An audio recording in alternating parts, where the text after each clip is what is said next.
Hi everyone, so I'm back again with another equipment video, this time looking at all the video production side of things.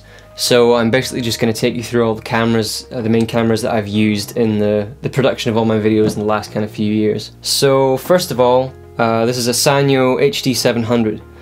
So this is the camera that I used from mid-2008 up until late 2010. So that would have been on all the videos from the old Bloodwinter videos right up until EP3 videos were going out, and of course all the stuff in between that I did as well. This camera was kind of a big step up for me when I first got it because it was the first camera I had that could record in 720p HD, which was, as you can imagine, really exciting to be able to do for the first time. So yeah, really good, fun little camera. You know, don't have anything bad to say about it in the kind of 2.5 years that I used it, so really great camera. So I just finished EP3 back in late 2010, and I was starting to think about planning my next album, which would end up being The Ghost City, which came out in the summer of 2011. And as I was planning all that stuff and thinking about the kind of videos that I was going to have to shoot for it, I thought, you know, it's time for a camera upgrade. I felt I'd had the HD700 kind of long enough, and I really liked the format of it, but I wanted something that was a bit of a technical upgrade, and that led me to the HD2000. So the big thing about this camera that I could then do was record in 1080p. Not only that, but this gave me a variety of frame rate options that I could pick from as well at 1080p.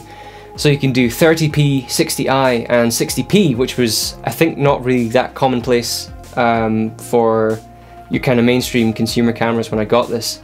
But what that allowed me to do was, since I'm recording at 60 full frames a second, I could play back those clips at half speed, and since they were originally recorded at 60 frames a second, playback would be at 30, so the motion was still smooth, but you could get a kind of basic slow motion effect.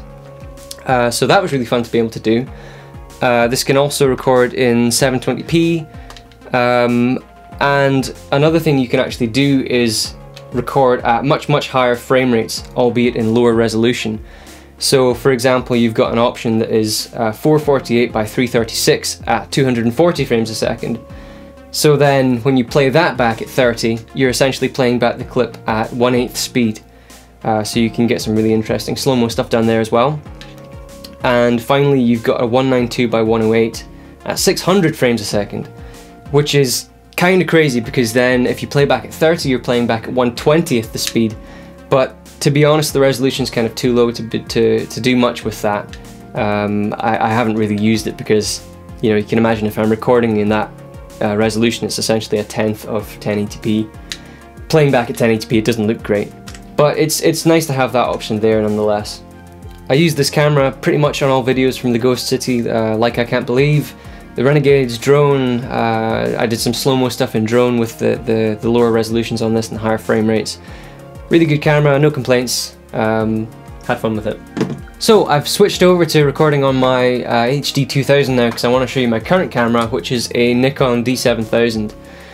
So I got this earlier this year actually, and obviously it's a DSLR, which is good for me because I like photography as well. I take loads of pictures to use in things like album artwork. But obviously it can do video as well. It shoots in 1080p, it can shoot in 720p as well, and this one shoots at 24 frames a second. So that gives very much more of a cinematic feel to the footage you shoot with this, which I really like. Obviously the other big advantage to using a DSLR is you can have interchangeable lenses. So I've just got an 18 to 200mm on this one at the moment, which I use for most of my shooting, but obviously you can swap out the lenses. For example, for the Gone Again video, I used a fixed zoom lens, which had a very nice property of giving very shallow focus. So, you know, I could focus on a subject and then everything behind it would just completely blur away, which was a really nice effect. I really like that. I'm having a great time with this camera. It's been a kind of new experience shooting video with a DSLR for me, but it's really good fun. I'm also hoping to get some kind of Steadicam unit in the next little while. I don't know when this video goes up, I might have one. But just to play around with and try new stuff, because as much as music is a hobby, video production stuff for me is a hobby as well, one that I really enjoy, so that should be a lot of fun. Finally, the software that I use to edit all my videos is Final Cut Pro. I've been using that for about 1.5 years now, and it's likely that I'll do some videos on my edit process in that, so you can have a look inside some of my old video projects and we can dissect them a little bit. So I hope you've enjoyed this video. If you've got any other video production related questions, please leave a comment. You can find me on Facebook at RRNOfficial or on Twitter at RazorRedNoise, and I'll see you guys soon.